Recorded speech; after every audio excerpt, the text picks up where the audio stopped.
আসসালামু আলাইকুম, কেমন আছেন সবাই? আশা করছি ভালো আছেন। সূরা বাকারার ১৪৭ নং আয়াতের অর্থ পড়ব। খুবই গুরুত্বপূর্ণ আলোচনা রয়েছে, সাথেই থাকুন। আউযু বিল্লাহি মিনাশ শাইতানির রাজিম। বিসমিল্লাহির রহমানির রহিম। আল হাক্কু মির রাব্বিকা ফালা তাকুনান্না মিনাল মুমতারিন। সত্য তোমার রবের পক্ষ থেকে, সুতরাং তুমি কখনো সন্দেহ পোষণকারীদের অন্তর্ভুক্ত হইও না।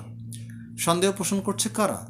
কাফিররা করছে, নাস্তিকরা করছে, মুশরিকরাও করে।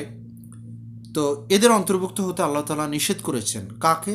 ঈমানদারকে নিষেধ করেছেন, যে ঈমান এনেছে আল্লাহর উপর।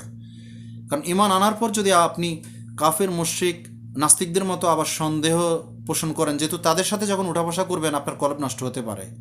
তাই আল্লাহ তাআলা এটা বলে দিচ্ছেন, আপনাকে সতর্ক করে দিচ্ছেন, আপনি যেন সন্দেহ পোষণকারীদের অন্তর্ভুক্ত না হয়ে যান, তাহলে কিন্তু আপনি ধ্বংস হয়ে যাবেন। ওরা যেমন ধ্বংস হয়েছে আপনিও ধ্বংস হবেন।